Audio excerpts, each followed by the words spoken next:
तो दोस्तों हमेशा ऐसे कई सारे स्टूडेंट हैं जिनका एग्ज़ाम होना था हमारा अपना अक्टूबर 2024 में, और कई सारे स्टूडेंट ने अपना एग्ज़ाम दिया भी, तो कुछ का मिस भी हो गया, तो कईयों का अपना एग्ज़ाम अच्छा भी नहीं गया।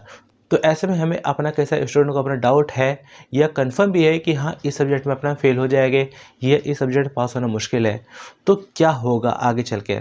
तो यहाँ पर मैं आपको बता देना चाहता हूँ कि अगर आपने अपना एग्ज़ाम अक्टूबर 2024 में दिया है, यानी कि हो सकता है कि आपका एग्ज़ाम काफ़ी अच्छा नहीं गया, या अपना सेंटर जाने में आपको लेट हो गई, आपको एंट्री नहीं मिली, या आपको अपना आंसर शीट भरने में कोई ना कोई आपने उसमें गलती कर दी, कहीं न कहीं आपको लग रहा है कि किसी न किसी वजह से मैं अपना रह जाऊँगा।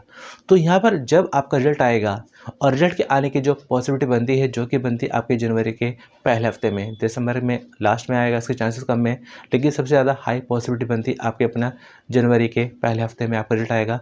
जब रिज़ल्ट आ जाएगा, पास हो जाते हैं तो अच्छी बात है, पास होते ही अपने क्लास 12th में अपना एडमिशन ले सकते हैं, और जो 12th पास हो जाएंगे वो अपना आगे ग्रेजुएशन करना चाहे कर सकते हैं।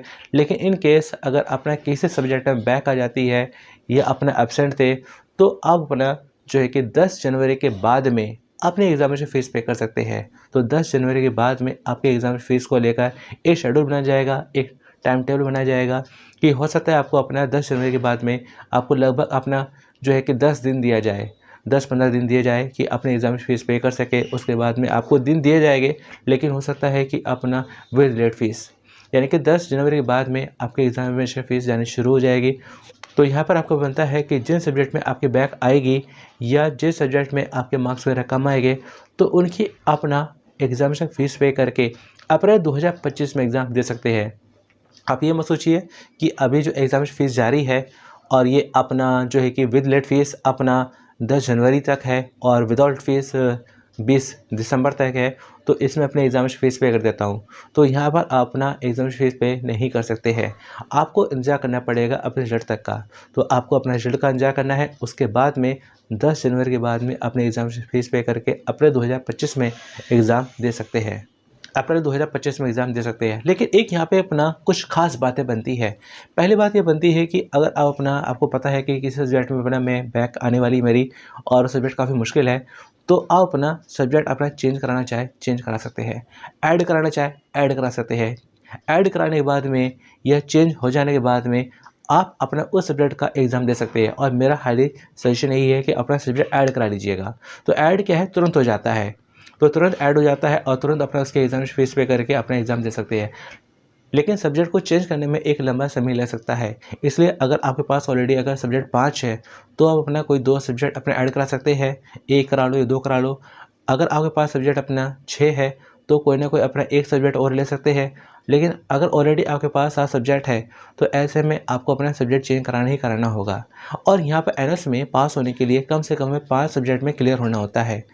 और कौन से 5 सब्जेक्ट में क्लियर होना होता है? तो यहाँ पर कोई भी 5 सब्जेक्ट में आपको पास होना होता है, जिसमें कम से कम 1 लैंग्वेज होनी ज़रूरी है, और मैक्सिमम 2 ही लैंग्वेज काउंट होती है। अगर आपने 1 लैंग्वेज यानी कोई भी हिंदी या इंग्लिश आपने क्लियर कर लिया, बाकी के 4 नॉन लैंग्वेज आपने सब्जेक्ट क्लियर कर लिए, तो आपको पास कर दिया जाएगा। अगर आपने 2 लैंग्वेज वाले सब्जेक्ट अपने क्लियर कर लिए, बाकी के 3 नॉन लैंग्वेज सब्जेक्ट आपने क्लियर करे हैं, तो भी आपको पास कर दिया जाएगा। लेकिन एक और यहाँ पर मैं आपको बता देना चाहता हूँ कि अगर इन केस अगर अपना आपको लगता है कि भाई हमारा अपना एग्ज़ाम काफ़ी अच्छा गया है, और फिर भी अपना जो है कि अपना जो है कि मार्क्स वगैरह कम आते हैं या फेल हो जाते हैं, तो रिज़ल्ट के आने के बाद में आप अपना रीचेकिंग के लिए भी, रिवैल्यूएशन के लिए भी अप्लाई कर सकते हैं। जी हाँ, तो रीचेकिंग रिवैल्यूएशन में अपना क्या है कि आपकी आंसर शीट को निकाला जाएगा, उसको दोबारा से अपना कैलकुलेट किया जाएगा कि उसमें जो मार्क्स है वो सही है कि नहीं है। रीचेक में से आपका ये देखा जाता है कि जितने भी आपको उसमें मार्क्स मिले हैं, तो सारे क्वेश्चन जो आपने अटेम्प्ट किए थे, हर क्वेश्चन में आपको मार्क्स मिले हैं या नहीं मिले हैं। कोई ऐसा तो नहीं होगा कि जो अपना चेक होने से छूट गया होगा। अगर कोई क्वेश्चन आंसर आपका चेक होने से छूट गया होगा, तो उसमें आपको मार्क्स दिए जाएंगे, और जो भी आपको मार्क्स मिलेंगे उनको जोड़ने में अपना कोई गलती तो नहीं। तो सिर्फ इस चीज़ को लेकर चेकिंग होती है, ये नहीं होता है कि आपके आंसर शीट को दोबारा चेक किया जाएगा, तो ऐसा नहीं होता है। सिर्फ अपन उसमें देखते हैं कि कोई क्वेश्चन चेक होने से ना छूटा हो, और जो आपको मार्क्स दिए गए उनको जोड़ने में कोई गलती ना हो। सिर्फ इस चीज़ को लेकर रीचेकिंग, रिवैल्यूएशन वगैरह होता है। तो दोस्तों उम्मीद करता हूँ कि आपका जो एक डाउट था कि अगर हम अपना किसी सब्जेक्ट में अपना फेल हो जाते हैं, बैक आ जाती है, तो क्या कर सकते हैं। तो उम्मीद है कि आपको समझ में आ गया होगा कि क्या करना है। लेकिन जो भी कुछ करना है, आपका जो भी कुछ होगा वो आपके रिजल्ट के आने के बाद में ही होगा। तो बाकी दोस्तों मेरी तरफ से आपको शुभकामनाएं ही है कि आपका रिजल्ट काफ़ी अच्छा है और अपना काफ़ी अच्छे नंबर से अपना पास हो जाए। बाकी दोस्तों जैसे रिजल्ट आता है तो रिजल्ट की जानकारी भी आपको हमारे चैनल के माध्यम से ही सबसे पहले पता चलेगी, और जैसे ही आपका रिजल्ट आता है तो रिजल्ट को चेक करने का लिंक है जो कि मैं आपको अपना व्हाट्सएप चैनल और टेलीग्राम चैनल पर भी पोस्ट कर दूंगा। तो चलिए दोस्तों मिलते हैं फिर अगली वीडियो में। Thanks for watching.